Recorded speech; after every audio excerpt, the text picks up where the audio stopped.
Hello, Annie. Nice to see you. I think today you have a few questions for me. So let's go. Ooh. Okay, let's get the ball rolling. I know you maybe last year. Am I right? Yeah, about last year we met on the chat book. So my first question is, why did you join this kind of group, English learning group, or maybe I can say conversation English group? Why did you join this? Okay, so when we met, we were in pandemic, and I was in lockdown. So that meant that I couldn't leave my house other than to go shopping or to the chemist. I couldn't even go to work. So by chance, I met somebody from the English speaking group, and I thought, well, why not? I will see what happened. So I joined it, and it was like my second family because I could enjoy adult conversation, and also I practiced my English, so I didn't forget it. So this is, I think, the main reason why I joined then. Okay, thank you. So yeah, and then we be friends afterward, after we first met. But then I know now you run for YouTube channel. So what your purpose running on your YouTube channel? So what you addressing for about your channel? Yeah. Yes, you're right. A couple of months ago, I started a YouTube channel. It's very similar to what I used to do before, but now I can choose the content, and it's like a goal for me to do something every week. I didn't have a goal in life at the moment, so I thought I would give it a go and see how it went. And also my motivation is I hope people will watch it, listen to the videos, enjoy them, and learn some English. Okay. Did you get something from your YouTube? Maybe after you post, you run for your YouTube channel, and then what did you get from that?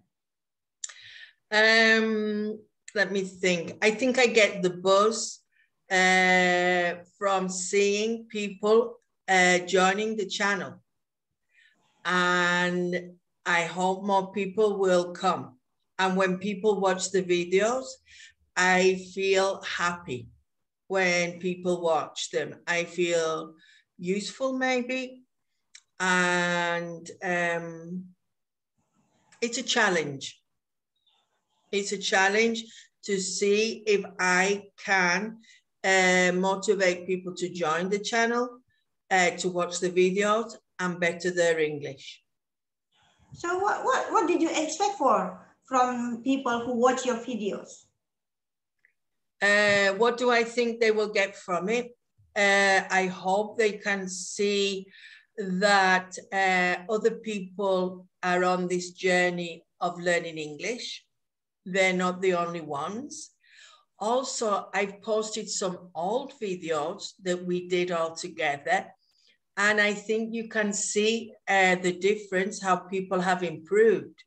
And so if you see somebody else doing what you would like to do, you think, well, maybe I can do it because other people have or are doing the same. And we're very normal people talking about very simple things. So I hope this will help them with their conversation. So what is your priority of your channel? Did you referring or maybe prioritize for the beginner, or maybe what is that? I didn't understand that very well. My main idea. All right, I'm going to say it once more time. Yeah. Did you prioritize for the beginner, or maybe just for English in general, you know, English The different levels of people learning. Yeah. I think there is a mixture of levels and content. And I'm learning too to do a YouTube channel. I don't do editing, which may be sad for some people, but I do try and put things on a playlist, and hopefully this will help people. So I've put videos with questions together, or I've put B1 level or B2 level for the more advanced people. And the other videos are for anybody who would like to watch them and listen to what other people have to say. Okay. So yeah, which one do you prefer?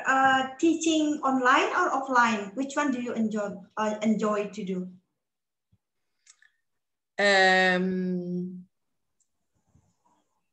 I enjoy doing Zoom meetings because I can't meet people now. I get a buzz from talking to other people. Yesterday I had a conversation with 3 ladies, 3 girls, and I really enjoyed it. I had a relaxing time and it breaks up my day. So my question was, which one do you prefer when you're teaching? Did you enjoy online teaching or offline one? Right. Do I prefer presential classes? The normal classes, I prefer those. Because my age groups in real life is between the ages of 6 and 16. So if I'm teaching little children, I prefer to do it out of pandemic, no protocol. I can use resources. I can see their faces. I miss their faces a lot. I don't know what people look like behind their masks. Sometimes the children pull the masks down a little bit and I see their face and I think, wow, that's what you look like, because we're not allowed to see each other. So if I have to choose, I prefer presential classes. Also, I'm allowed to use resources, which I'm not allowed to do now. And I like to get the feedback from people's facial expressions. When you deal on a group of conversation on Facebook, so of course you met many variety or maybe large space of their ages.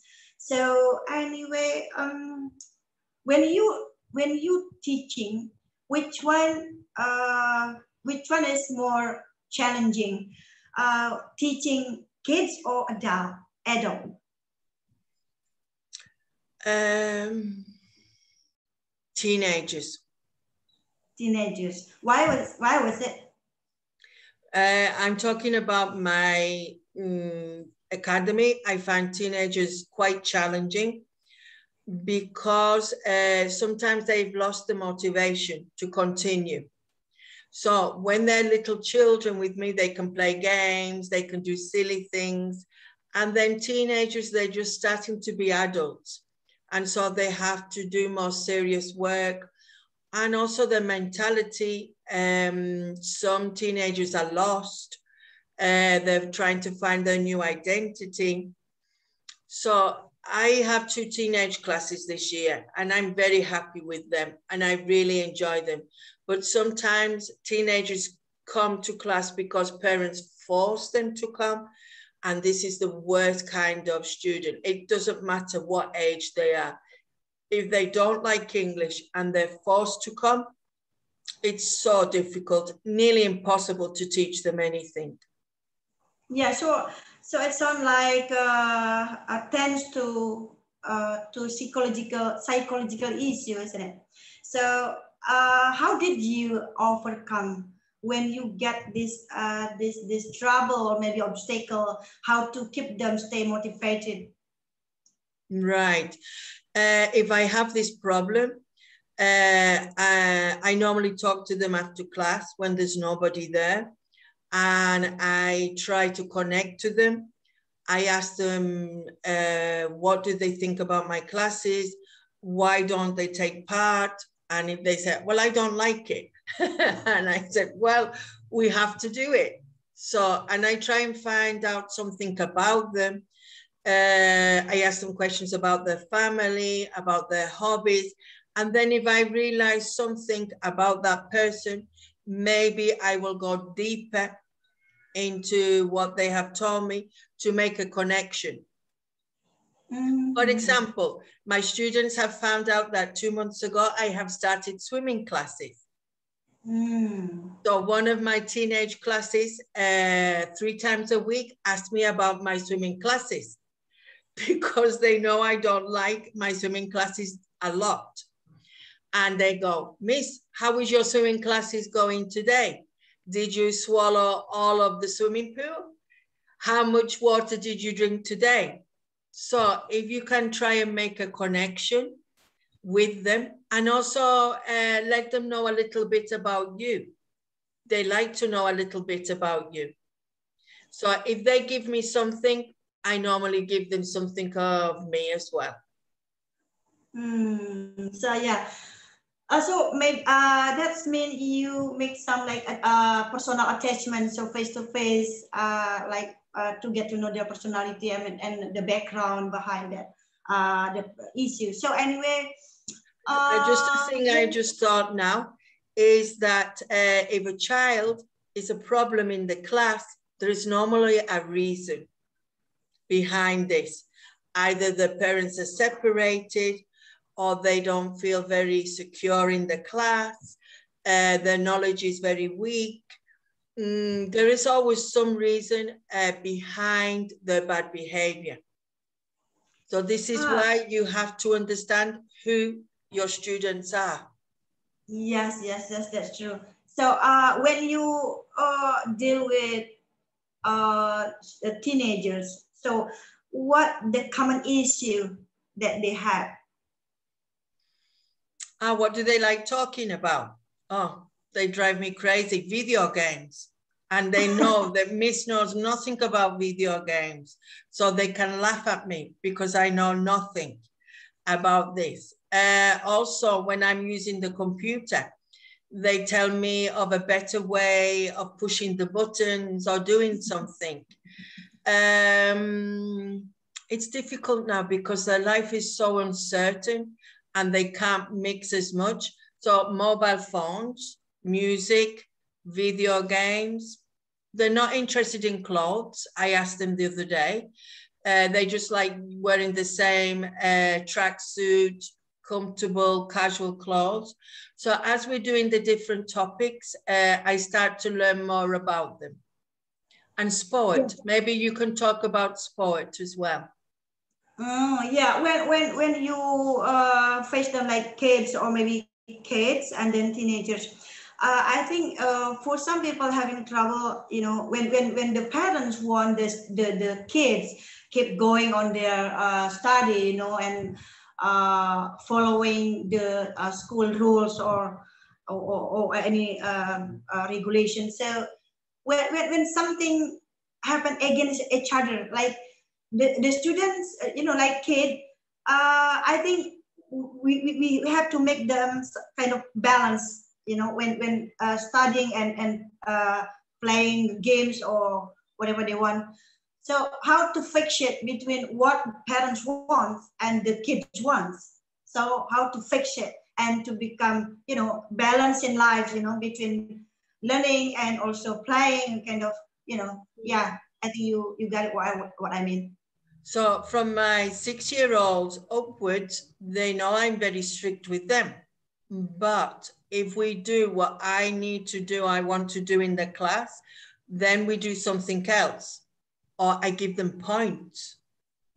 The little ones like getting points. I have a system on the computer that they hear cling, cling, and they know they get a point. And that makes them so happy, the little ones. The older ones, if they do what we need to do, because the older ones need to do an exam when they get older, maybe I'll say, well, what do you want to do on Thursday? This is our last day, and they get to choose. And in the last couple of weeks, we have been using the mobile phones to use a game called Kahoot. So I put the question on the board, and then they click on their mobile phones the answer, and the quickest person with the right answer gets a lot of points.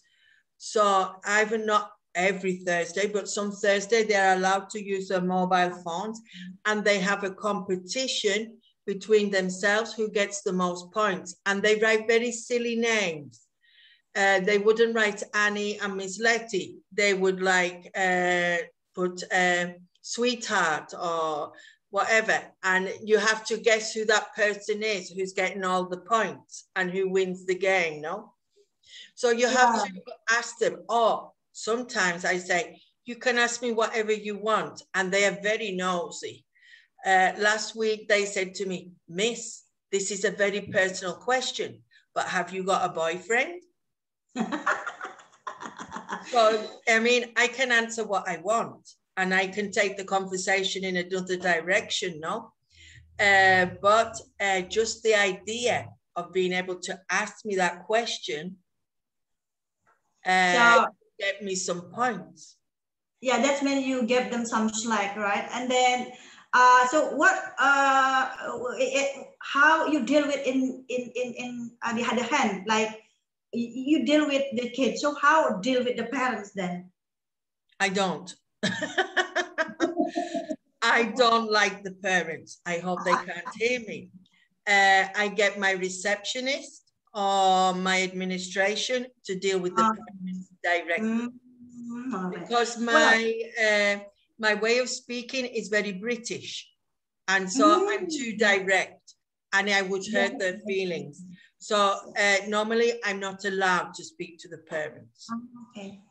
Yeah. So my last question. This is the last one. Along the way you deal on English environment, it could be online, offline, on chatbook or Facebook or anywhere generally. Have you ever had kind of unforgettable experience? I think over the years, I think you remain over the years, I've met some very interesting people. I love to find out about other cultures, the way other people live. I'm fascinated. And also I've been very lucky that I have made a few very good friends from 10 years ago or whenever. So I'm a people's person. I could be shy in real life, but I like connecting. I think I like connecting with people and exchanging ideas and experiences. I like sharing, I think. Yes. To stay in touch. So yeah, it's nice to build friendship also through online. Yeah, so thank you so much for your answer. I think it's done. I don't have any question anymore. Thank you. Well, these questions, I didn't know about them, so they were off the cuff. Exactly. And you designed them yourself. So thank you, Annie, for asking them. And I hope I answered them completely for you. And I tried to be as honest as I could be. So it was a pleasure, Annie. Okay, thank you, my